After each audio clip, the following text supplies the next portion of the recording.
गुरुर्ब्रह्मा गुरुर्विष्णुर्गुरुर्देवो महेश्वरः गुरुः साक्षात् परब्रह्मा तस्मै ശ്രീഗുരവേ നമഃ.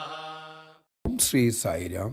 സംസ്കൃത അധ്യാപകരിൽ ഒരാളോട് ഭഗവാൻ ചോദിച്ചു, സംസ്കൃതത്തിൽ സംസാരിക്കുവാൻ നിനക്ക് കഴിയുമോ? ഉറച്ച വിശ്വാസത്തോടെ അദ്ദേഹം തലയാട്ടി. അതിനുശേഷം അദ്ദേഹം സ്വന്തം സ്ഥാനത്ത് പോയിരുന്നു. ഏതാനും സമയം കഴിഞ്ഞതേയുള്ളൂ ഭഗവാൻ അദ്ദേഹത്തെ വിളിച്ചിട്ട് പറഞ്ഞു, സായി കുൽവന്ത് ഹാളിൽ ഉള്ളവരോട് സംസ്കൃതത്തിൽ നീ സംസാരിക്കുക. അദ്ദേഹം ഒരിക്കലും പ്രതീക്ഷിക്കാത്ത കാര്യമായിരുന്നു അത്. അദ്ദേഹം വിറച്ചു. പിന്നീട് പ്രാർത്ഥനയോടെ സ്വാമിയെ നോക്കി.